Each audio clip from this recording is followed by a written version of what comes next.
and welcome to Builder of Choice Insights. Today we're going to have a great conversation with Jeff Rutt and Matthew Baehr. We are so excited to have you join us. We will be sitting here having great, authentic conversation, talking about leadership, talking about success, talking about giving, talking about generations, so many great things. So with that, I'd like to go ahead and introduce my guests. Hi, Jeff. Hi, Matt. So grateful that you guys are here with me today. It's such a pleasure to have you joining us on Builder of Choice Insights.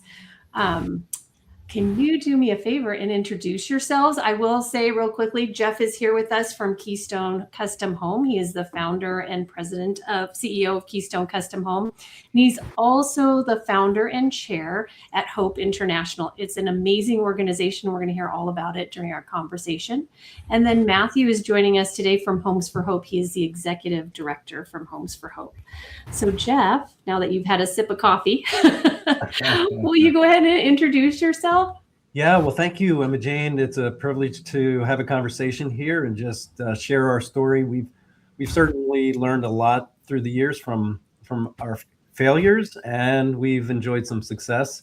The only thing you didn't mention is a good probably third of my time is spent with our 8 grandchildren. So I'm loving being pop and spending time with Grammy. So we got when all 8 are there around the Thanksgiving table or spending time on the front porch with strawberries and ice cream, it gets pretty noisy. They have a lot to say.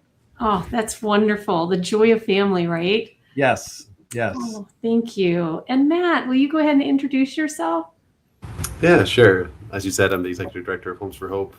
The most important thing about me that you didn't say is I don't have grandchildren yet, but I am married to my wonderful wife, Heather, and we have 4 kids. And we're in the teenage years, so we moved from the physically exhausting phase to the emotionally exhausting phase. So, pray for us. But and I also want to say here at the outset how grateful we are for Shinn and your organization. You guys have been such a support to us in so many different ways over the years. So thank you for your advocacy and your support.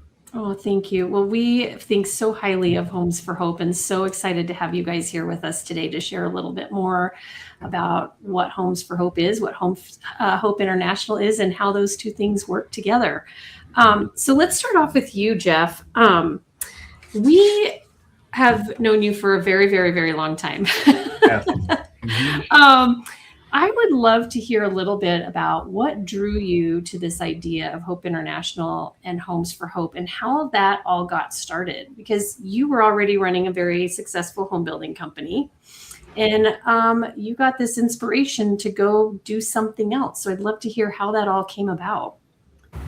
Yes. Well, first of all, again, thank you, Emma Jane. And I remember in the early days of cassette tapes, listening to Chuck and Emma talk about streamlining and making your building company more efficient, looking for ways to reduce costs and improve your bottom line.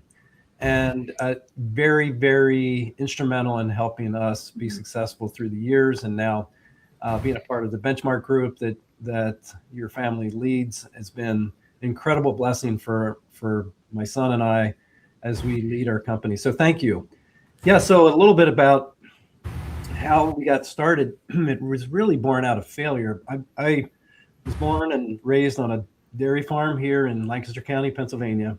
Dad taught me the value of hard work and getting up at 4 a.m. To milk the cows, and taught me a lot about discipline, which I appreciated. Years later, I didn't really appreciate it that much then.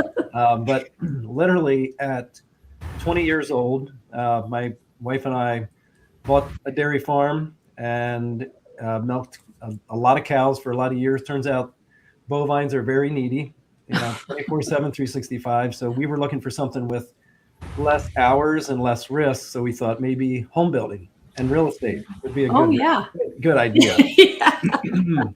So started that, and we're blessed to, we started really small, and back in 35 years ago, built I think 10 or 12 homes our first year. through the years, we were blessed to and honored to win the America's Best Builder Award 3 times. We were the first builder to do that. And it was and we'll talk more about that, but it was an incredible journey. But in 1997, we started something brand new called Hope International. But the way we got into that was in the mid 90s, I was asked by our church here locally to lead a trip to Ukraine to help our sister church in Zaporozhye, Ukraine, to look for ways to help them. They were struggling with just the fall of the Soviet Union, a lot of poverty. You had professors out on the street selling used socks to try to survive. And we were looking for ways to help them. We inadvertently got involved in creating what Robert Lupton talks in his book, Toxic Charity, the 5 levels of giving people stuff. We in the West think we can solve everything, really, and that was us, by giving people stuff. And he talks about that first gift that you give someone, there's appreciation, right? The giver's happy, the recipient's happy, everybody's appreciative. But then that second gift, there's some anticipation. Third gift, some expectation.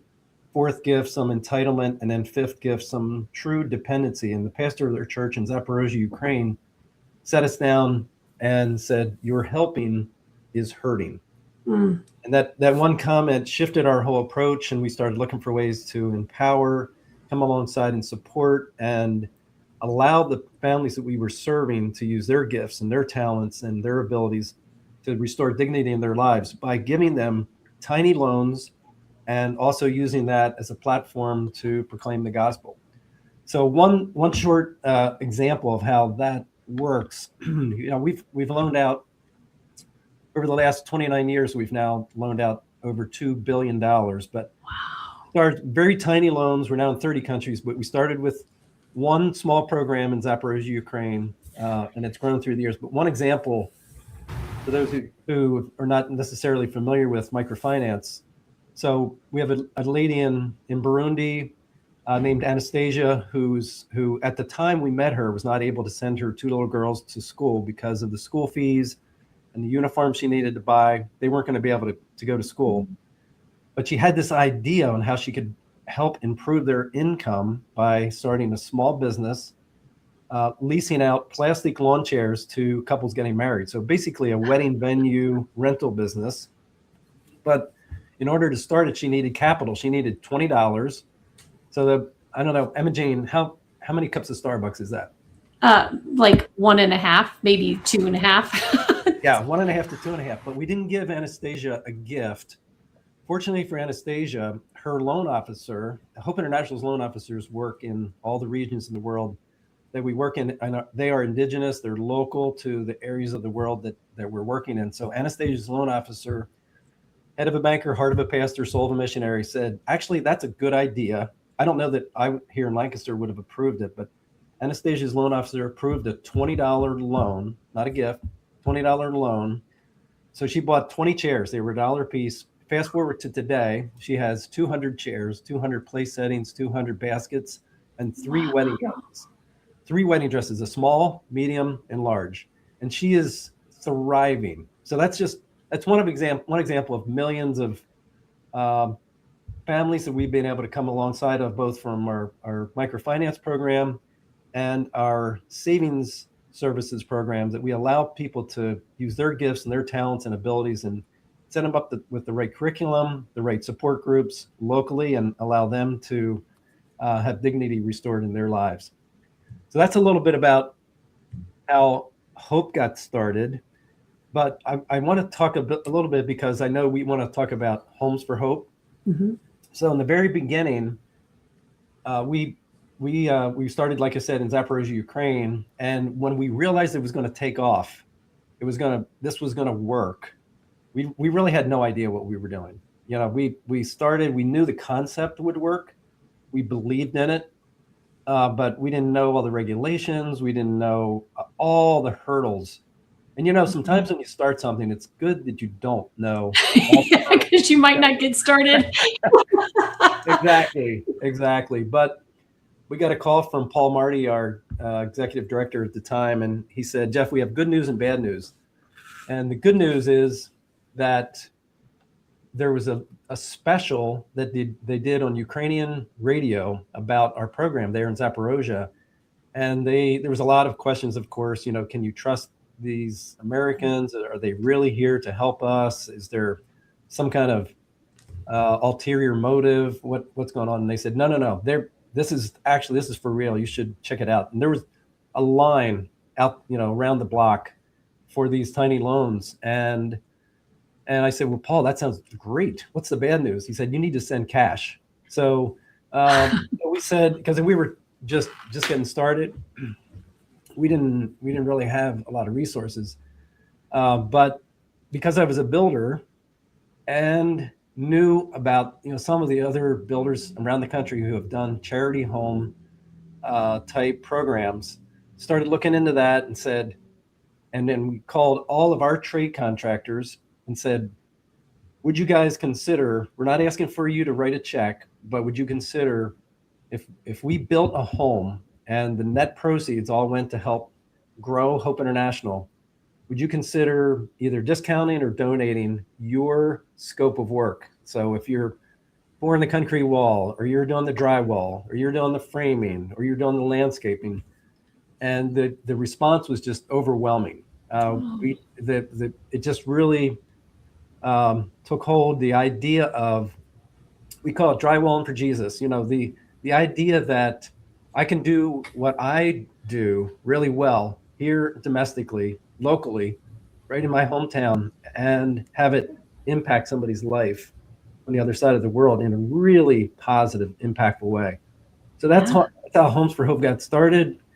We've built tons of homes through the years and have been able to impact, so many hundreds of thousands of lives. Oh, that's beautiful. That's beautiful. And there's a couple things that you said in there that are just so profound. And one of them is trust. And we'll talk a little bit more about that.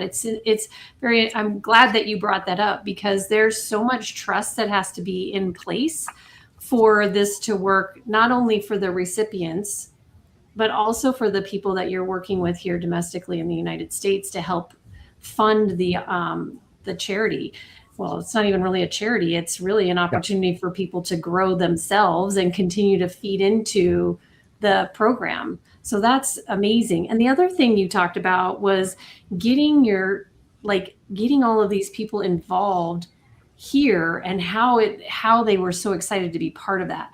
We'll get to that too as well, because I want to hear more about how that impacts not only you as the builder saying, oh yeah, we're part of this program, that's really great, but there's so much more, so many other layers to it outside of just, the giving part. There's more that happens, I think, internally in the people that are doing that work.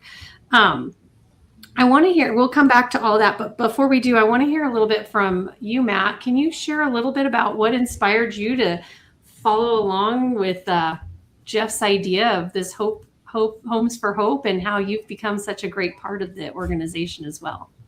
Oh, sure. Thanks. Yeah, well, I've been in the nonprofit space for my entire career. I graduated college in 2003, worked in sales for about a year, but then in 2004, went into the nonprofit area. And what really drew me to Hope was, first, I loved the aspect of the proclamation of the gospel, which is meeting people's greatest need.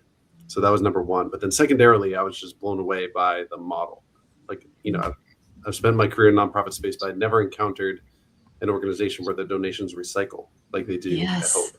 When the people we're privileged to serve receive these loans, they pay them back, and then that money is recycled to cover both operating costs in the field, and also it goes toward more loans. So to illustrate what Jeff was talking about before, he said that we've loaned out about $2 billion, a little bit over $2 billion over the course of our history, but we've only raised just over $400 million.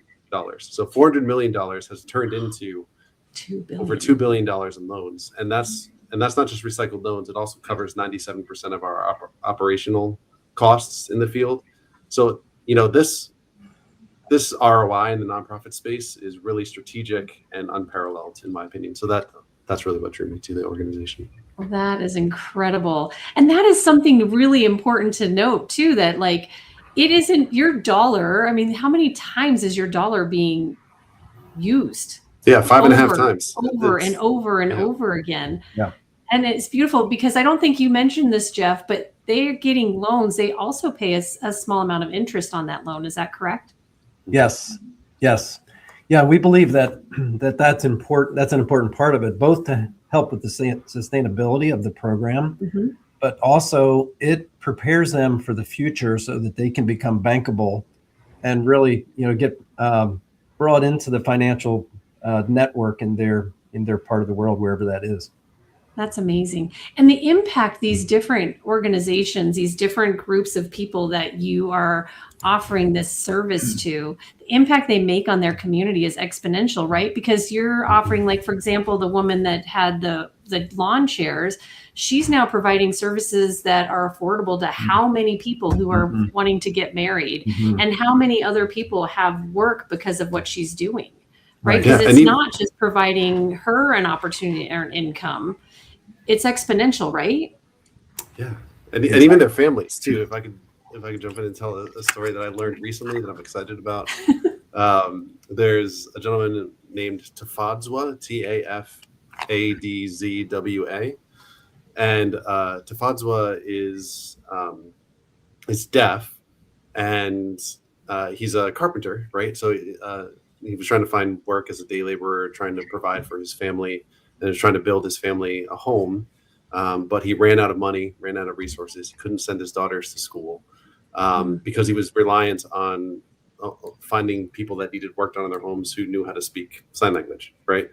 And so he got connected to a Hope group at his local church, a Hope Savings Group, and he received a loan so that he could purchase power tools, which would increase his efficiency, and also buy materials in bulk.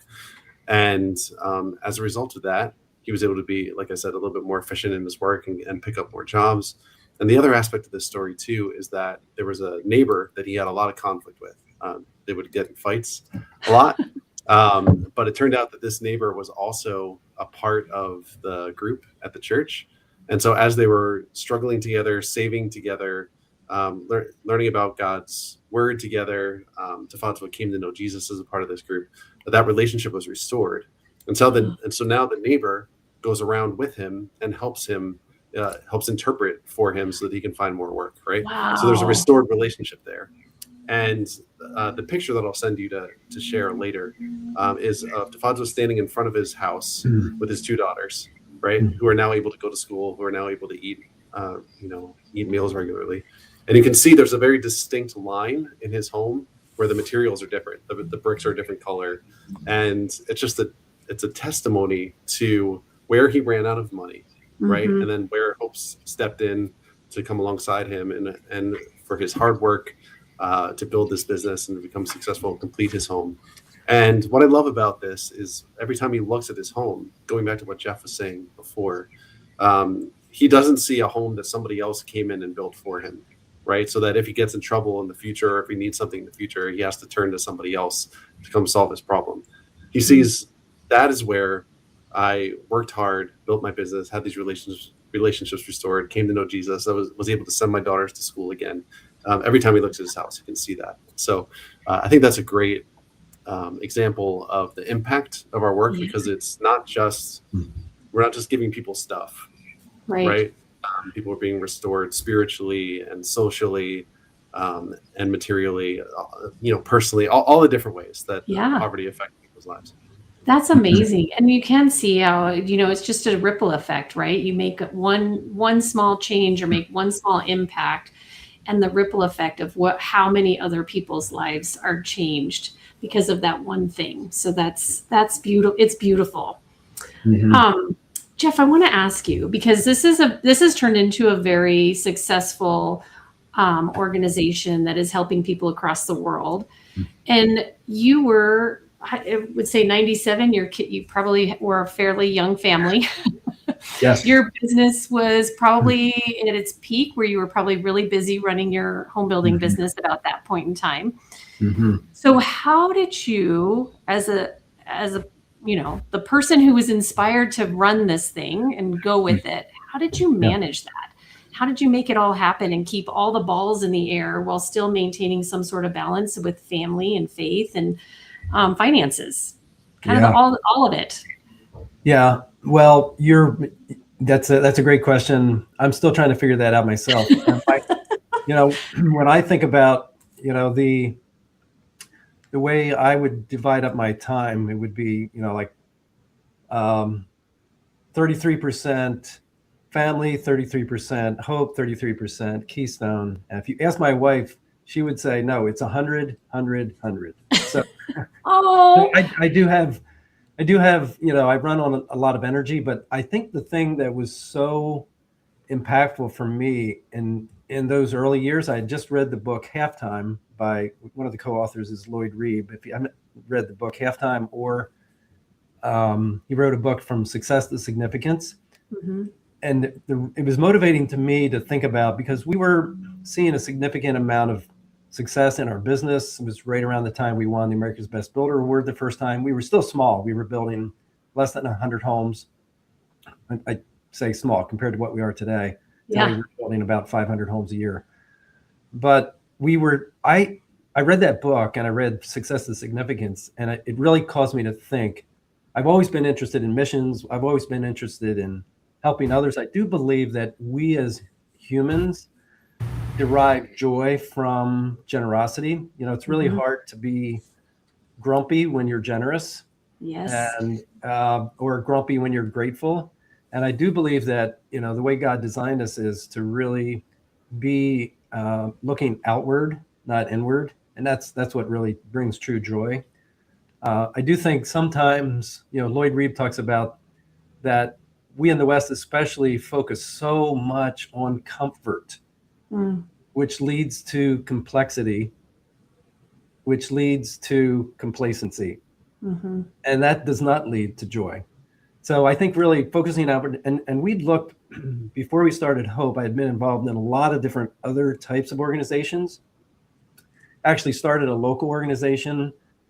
But what we noticed was, at the time, there were about 1 million nonprofits in the US domestically. And I know there's a lot more now, but that was, late 90s.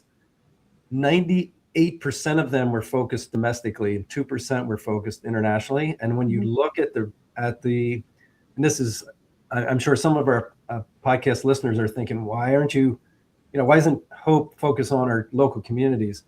What we noticed was, when we started looking into it, was 90% of the world is like, their issues are, can I find pure water?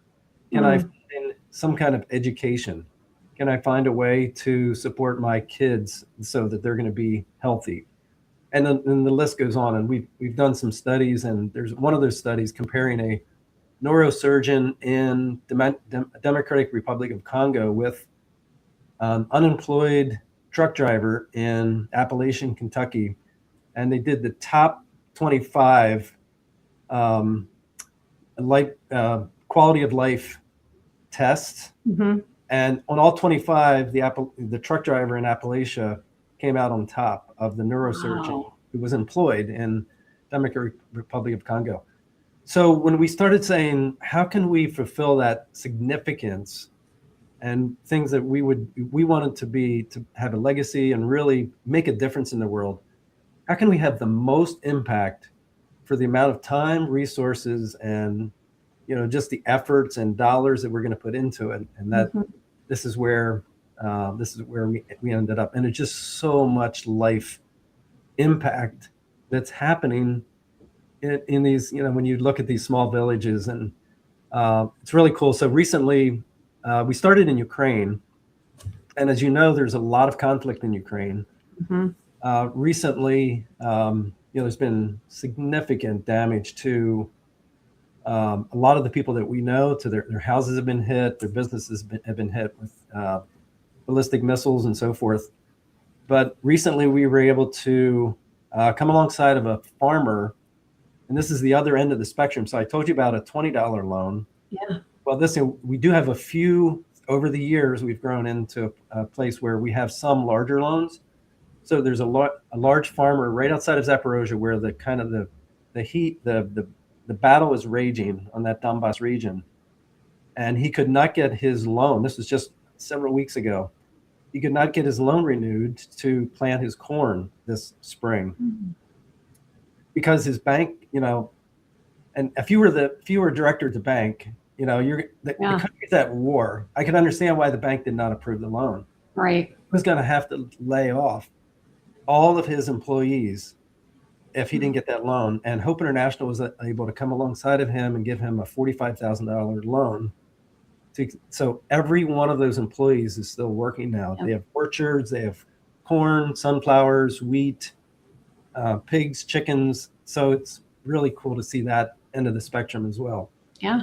Well, and if that farm couldn't survive, I would imagine that it would impact the community tremendously, not having the resources for the community to get the food that they need in order to survive. So it is full circle. It's not, it's interesting to see how one thing impacts the other. Because a lot of times you think, well, no big deal. It's just one farmer. But then when you think about the impact that one farmer has on their community, your loan for that farmer is very impactful to a lot of people, not just one person. So I think that's fantastic.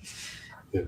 To add some context really quick to what Jeff was saying there, our average loan size overall is around $500.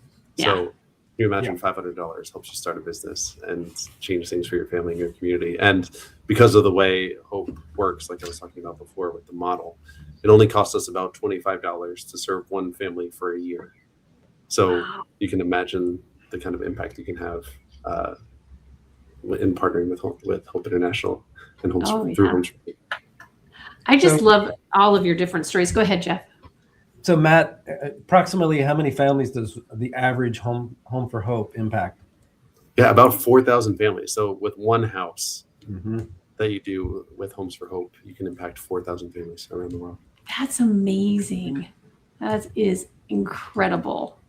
Let me ask you this. Okay, so you mentioned there's all of these different organizations out there, different charity organizations. How do you stand out so that builders not only trust you, but also wanting to participate in this organization with Homes for Hope? Yeah, well, I can take a crack at that. So the way I think about it is we as business men and women in the building industry focus a lot, just like the Shinn group talks about. We focus on efficiency and effectiveness. And if we're going to support a charity, we want to make sure they also are efficient and effective.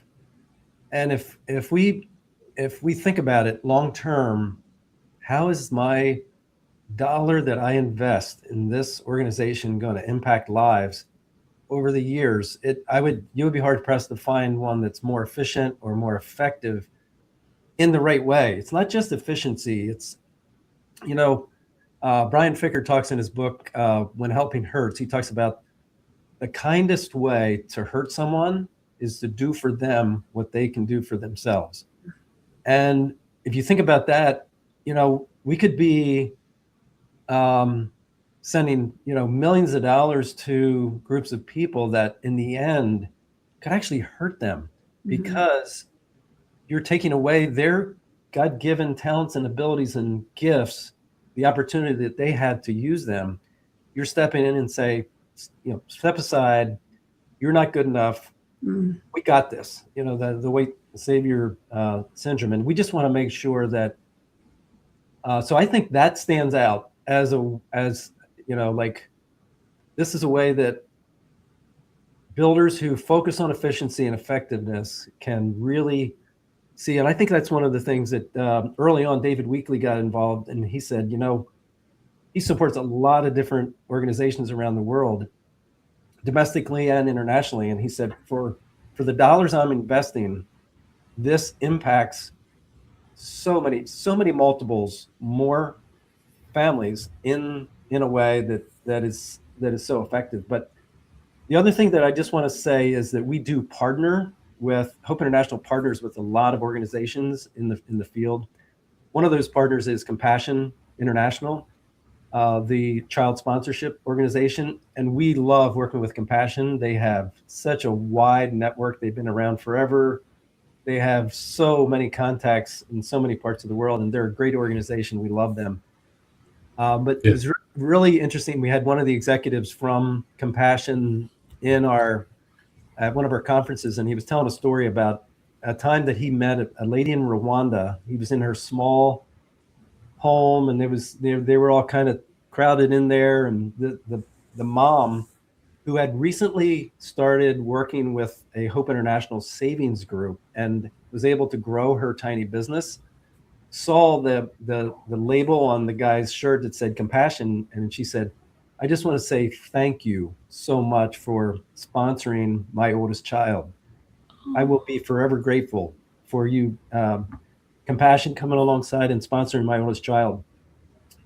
And she said, "And I have 3 other children.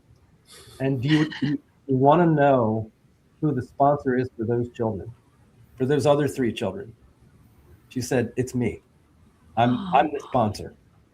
Doesn't that give you goosebumps? I mean, That's amazing.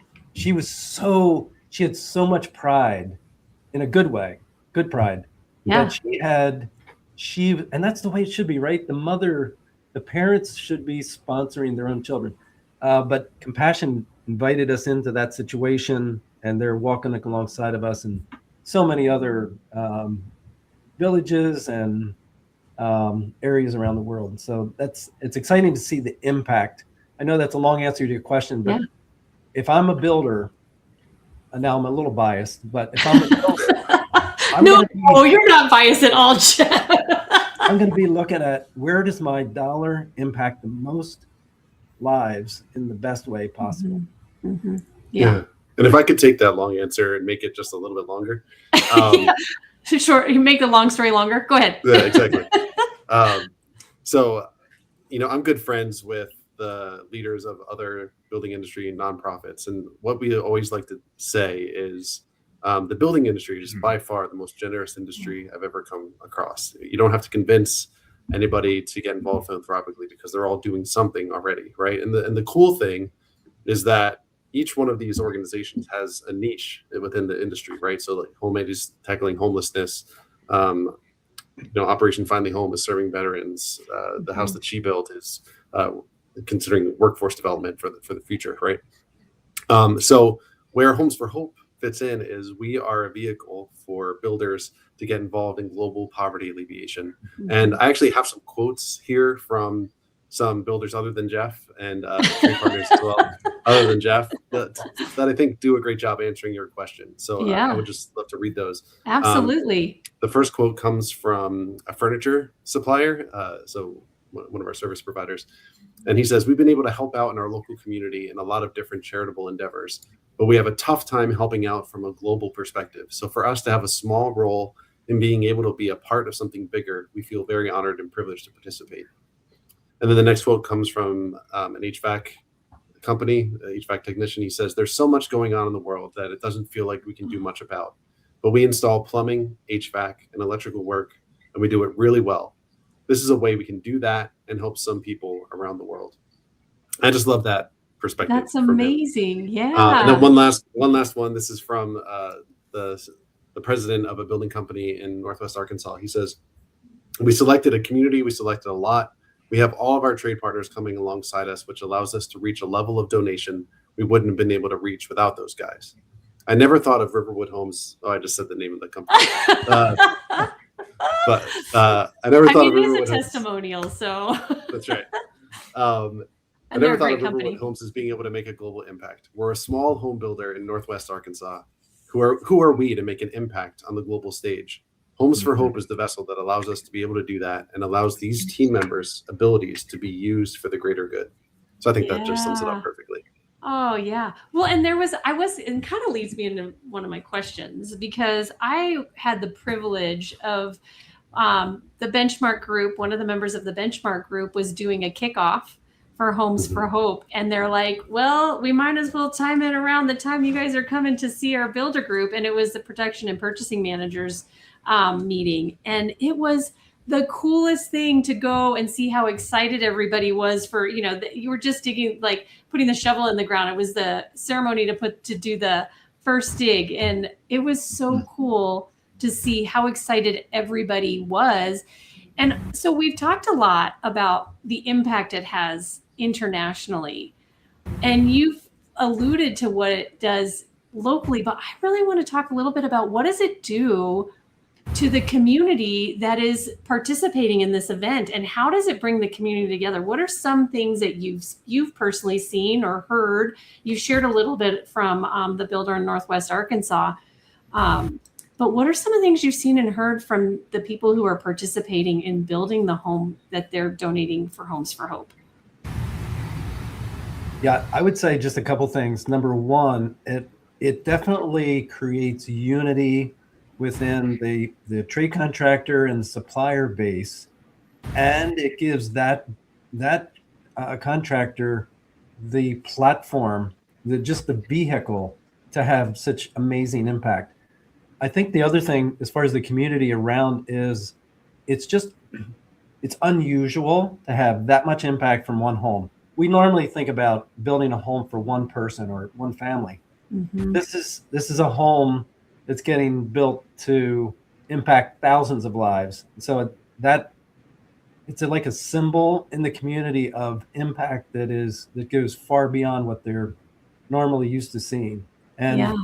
I think to echo what Matt said on the smaller contractor, especially, we had a landscaper who was just thrilled that he could be a part of being, what he did every day was making a difference around the world. That's amazing. Yeah. And I think a lot of it stems from them being able to see themselves in the people that we serve, right? Because people in this industry, they're all entrepreneurs. They know what it takes to work hard and build a business. They know what it takes to struggle. They had somebody invest in them. And when I say investment, I don't just mean somebody gave them a loan, right? Right. I talk about professional development, Yes. teaching them hard work. You heard that in Jeff's story earlier about his dad making him get up at 4 a.m. That's all investment, right? And so they see that through Homes for Hope, they get to do that for people that are living in poverty around the world, to be that for that person. And I think that's really exciting. One story I love to tell is there's a builder in Florida who we've partnered with for a long time. And at their launch, there were some really, like you were saying, at these events, people get really excited and are being very generous or announcing their donations. So they actually had people get up and announce what they were doing. So the electrician got up and said, we're going to donate all of the electrical work on this home. BFS got up and said, we're going to donate the millwork, the lumber, the siding, and the windows. The roofing. It was an exorbitant amount. But the thing that got me really excited was at the time, our average loan was around $300.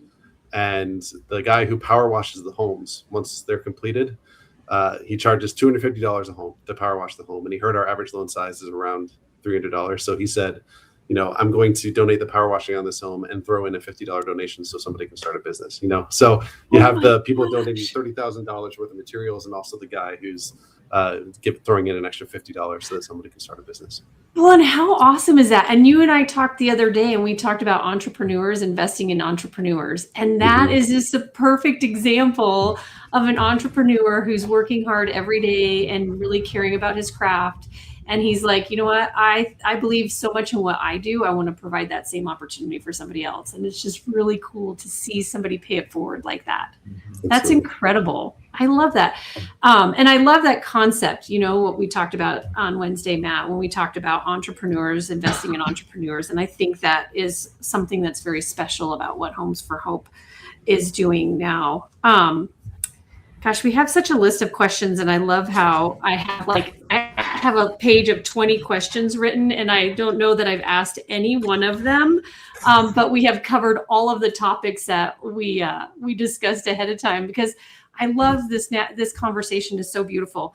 I do want to bring it back, though, to you have a couple of builders that have had a very big impact. One especially, and he was near and dear to our heart here at Shinn. I know Chuck and Emma were very much cared about Perry Bigelow, and were very impressed with his impact that he had here, even just in the United States, with what he was doing with his business and the homes that he was building and the families that he was impacting here. But he followed along with you in Homes for Hope and got very passionate about it as well. Can you share a little bit about that story and how now that has become multi-generational in the Bigelow family? Yeah, I wish Steve Brooks was here to share this story with you. Yeah. Can I share the beginning, Matt? So I remember back right probably around 1999 or 2000, we started Homes for Hope, and it was all local here in the Lancaster, South Central Pennsylvania area. Barry Bigelow was building only in Chicago at the time, found out about it somehow, called me. I remember him calling me and just grilling me with a lot of questions. And Perry was like a brother from another mother. I just loved the way he thought about efficiency and effectiveness. And he was just a good man. And I remember him, after he got through all the questions saying, I just can't believe this, how good of an idea this is. He said, Jeff, the one thing I don't like about this is that I did not think of it myself. And he built a Home for Hope the next year. It was the first one outside of South Central Pennsylvania, but he was so instrumental for so many years in bringing other builders into the fold. But yeah, back to you, Matt. Well, yeah, I mean, so instrumental. He served for over 20 years as Homes for Hope's board president. And so when he passed, we wanted to honor him and the lasting legacy he built, like we were talking about before, from, survival to success to significance. What's your legacy? I mean, Perry embodied that. So it's our most prestigious award. It's voted on each year by our board, and it's reserved for our partners who best embody our organizational values like Perry did, of faithfulness, perseverance, honesty, and creativity. Creativity, especially, was decided on as organizational value because of Perry and the way he ran his company and built his communities.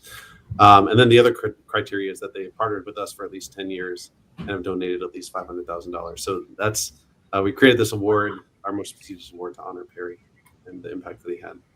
That's and amazing. then, Jeff, you got to tell the story about how he recruited Steve to join our board as well. Yeah, because Steve is that group. Your guys' group is such a it's such a great group of builders, and they've most of them, I think all of them, have participated at some level in Homes for Hope, and yes, and it's almost like a contest, I think, with some of them. Yeah, and it's in no small part. You have been so instrumental, Emma Jane, and your family in encouraging that. I remember when Chuck and Emma went with Steve Brooks and Perry Bigelow and I to Haiti after the earthquake, and we were looking for ways to incorporate some of the rebuilding and the restoration efforts into Home for Hope work and really shine a spotlight on that part of the world. But yeah, back in the very beginning, I don't know what year it was, but Perry and I told Steve he needs to come to breakfast.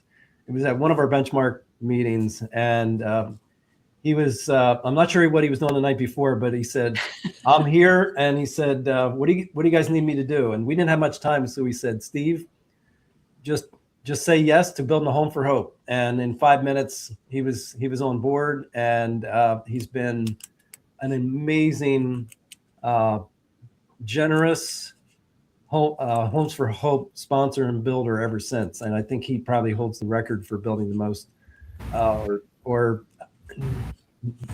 being the most generous to Homes for Hope through the years. So Thank you to Steve Brooks and his organization and the way that he's been so supportive. And now he's carried that legacy and that mantle to be able to talk to other builders, not just in the Dallas area, but all over the country. Yeah, his first home was in 2008. Can you imagine doing a charity home in 2008? And again, he tells the story of pulling up to the launch, right, and thinking nobody's going to be here. You know, everybody's struggling. And as he pulled up, the street was just lined with cars. People were ready to participate. And he says all the time that people are like, when are we doing the next one, boss? You know, that just he's created this culture of generosity. And so last year, Steve Brooks and Grant Homes crossed the $5 million lifetime giving mark since 2008. And so because of that, we created the Brooks Award as well, which we award to all partners that donate $1 million or more to advance Hope's mission. So so grateful for them and for you bringing them together. Oh, that's so amazing. Yeah, that's the one thing I've been so impressed with is watching all of these different home builders, who have become very successful in their organizations and have, like you said, been very efficient and effective of what they do. So then it makes it easier for them to participate, and they can be more generous because they become very efficient and effective at what they do, that their dollar that they earn here is higher and they can participate at a higher level. So it's fantastic to see that. It's so and they're not amazing. just supporting Homes for Hope either. No, they're supporting support us. So many different organizations, and that's why we always tell people it doesn't have to be an either or. You don't have to choose between supporting local organizations and fighting global poverty. You can do both, and you can do both extremely generously. Absolutely. And that's one of the things that's so great about Homes for Hope is that a little bit goes a long way. And you also have different ways to participate with Homes for Hope. We talked about as a vendor or as a trade partner or a supplier, you can participate by donating some of your SOP to the home that's being built, but also you've made relationships with other partners, and there's different ways to participate with Homes for Hope through them. I think Guild Mortgage is one. There's a couple other organizations. Can you share a little bit about what those organizations are doing and how you're partnering with other entities that are not necessarily home builders? Yeah, Guild Mortgage, Novi Home, Hiarch, Daikin as of this year. So each of these different organizations, the partnerships look different because their companies are different, and what makes sense for their partnership with Homes for Hope takes different shape. But yeah, we want to give everybody the opportunity to make an impact in the fight against global poverty. So if anybody has any interest as a company to figure out how they can come alongside us, I invite them to reach out. I'd be happy to talk to them. That's excellent. So where do you guys see this going in the future? Like, we talked a little bit about significance. We talked about success leading into significance and legacy. We don't live forever. So where does this go after, where does it go next? What's the So I vision mean, for the future? from my standpoint, I feel like we're just getting started. I mean, we have, I think the platform is in place. I think the model has been proven, and there's so much need. There's still a billion people living on less than, what is it, $3 a day, something like that. And there's so much need, and we have a way to not just write checks, but really have true significance in our lives and joy being generated through that generosity channel, and that, just being grateful for what we have, but then also looking outward.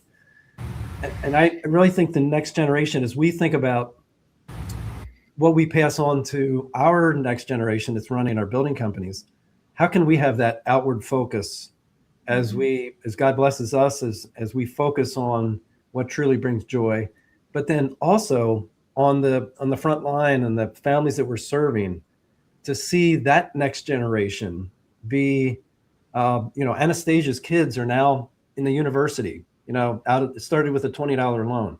Wow. So how does that cycle of poverty get broken, and how do her daughters get to influence her community in a positive way, because they're now more capable, they have more tools in their toolbox to impact the lives around them. And it's a cycle that I think is going to just exponentially continue to grow, but it doesn't happen automatically. It takes a lot of prayer, a lot of walking alongside our team members, walking alongside our families on the front line who are dealing with all kinds of challenges, from Ukraine to Haiti to DRC and everywhere in between. But I think there's so much potential if we keep our focus on that strategy of coming alongside of families, not doing for them what they could do for themselves, but empowering them, allowing them to have dignity restored in their lives. Oh, that's beautiful. And it's basic leadership, right? It's leadership, mentorships, all of that stuff, because all of that stuff that you were just saying, I'm like, those are things that people should be thinking about even when they run their own businesses. Oh yeah.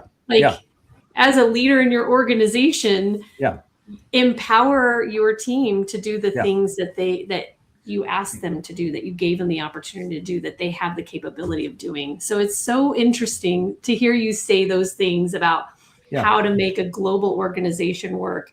And it is so simple that you can just do it in your own organization too. It's kind of interesting how these things are parallel. Yeah, they're definitely transferable. You think about, we don't want to, if we think about what we want to pass on to the next generation, we don't want to say, look at this amazing organization and the resources that we've built.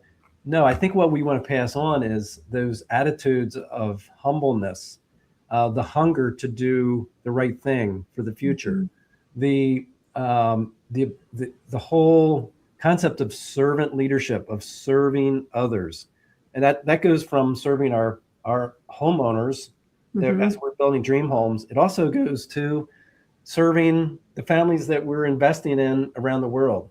And I think that I feel like that lives longer, it lives healthier, and it gives that next generation something to work with and really just grow it to the next level. And I can't wait to see what happens next. I know, right? It's so exciting.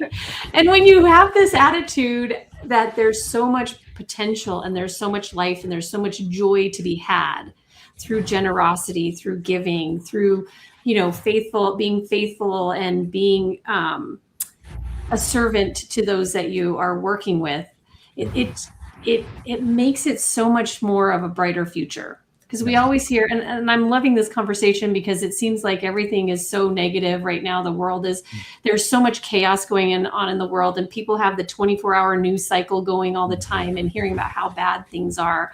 And having this conversation today is so refreshing to hear about how much joy we can spread throughout the entire world just by doing a few things. And it's not hard. Yeah, and Emma Jane, when you talk about the next generation, the professor that you brought from Denver to the one executive summit that you hosted. Yes. Doug Allen. Doug Allen, yeah. Yes. He was sharing all this research about how the incoming talent, so the Gen Z millennial talent that's going to be leading our organizations in the future, they care about philanthropy and impact. And they will often choose to work for an organization that's making an impact and serving people over another organization that's not, even if the pay would be higher at the other organization. They want to have meaning and purpose to their jobs. And so this engaging with organizations like Hope International and Homes for Hope is a way to attract and retain top talent in the industry. I think that's something that people can take moving forward as well. Absolutely. And I have some Gen Zs in my family. And I know they want to feel like they're making an impact and they're making a difference. Yes. They're not going to work just to do the grind. They want to know at the end of the day, my daughter's a dancer in New York, and she always thinks about how am I making an impact on the audience and bringing my audience joy. Like it's not just about how she is on stage. Obviously, she wants to look good on stage. But at the end of the day, did I bring joy to the people that are in the audience? That was a lot of the times things that she was thinking of, Yeah. So it's just really neat to see the next generation coming through and really believing in philanthropy, in serving others.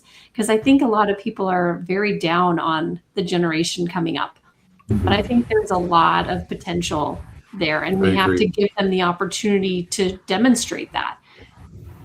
So I think that's fantastic. Absolutely. Okay. Well, we are coming to our time. I've enjoyed this conversation so much. It's been such a great conversation full of joy and love. So, but what would you want the builders who are listening today to know or consider based off of our conversation? So I'm going to let Matt go first, and Jeff, I'm going to let you have the final. Yeah, Jeff should definitely take us home. So I would say that you don't have to be a hero. You don't have to film I think there's a lot of pressure to show that you're making an impact, right? But I would say you don't have to film yourself changing people's lives and put it on the internet. You don't have to take your team and travel overseas to do something for people that they're able to do for themselves. You can put your head down, do what you do every day with excellence right where you are, and make a huge impact in the fight against global poverty by partnering with Homes for Hope. So that's what makes us unique in a lot of ways. We're an effective, sustainable, trustworthy organization that was built by a builder for builders. So that's what I would want people to take away. And I love that you added that sustainable part, because that's one thing that is, you talked about the future. It is definitely a sustainable concept that will live beyond all of us and will live for years to come. All right, Jeff, bring us home. Well, I don't know how profound this is, but I've learned the most in my life through failure, and then figuring out how to take one small step forward from there. So I would just encourage listeners that wherever you are, that to take that one step towards significance. If you're in survival mode, towards success, but then towards significance. And you can do that, like Matt said, of just putting your toe in the water and checking it out. But I would encourage you to, not just for yourself, but for your company, for the team members that you're supporting, to give them the opportunity to truly make a difference in the world that is going to have lasting impact. That's beautiful. Thank you guys so much for being with me today. I really appreciate that you took some time to have this conversation with me. And I really hope that all of you that are listening today have gotten a couple of good nuggets out of here. And like Jeff said and Matt said, just take a chance. You don't have to do big things. You can do little things really well. I love the idea of failing forward. I love the idea of making that small impact. All of those things are so impactful, and it might not seem like it in the moment, but the ripple effect will have an impact for years to come. So just get out there, just do it. Pay attention to how you're bringing joy to others, because that's going to make a difference in the world. So thank you all for joining us today. And I look forward to seeing you at our next Builder of Choice Insights podcast. Thanks for watching or listening. Give us a like and leave a comment. And if you thought of somebody, be sure to send them a link so they can listen too. As always, we'd love to hear your feedback. Is there a specific topic or special guest that you want to hear about? Let us know. Did you like what you heard? Then I've got great news for you. You can listen to this episode along with many more at Builder of Choice Insights, where I talk with industry experts on crucial concepts that help builders become the builder of choice. If you don't want to miss this next episode, then be sure to turn on your notifications, hit that like button, and subscribe.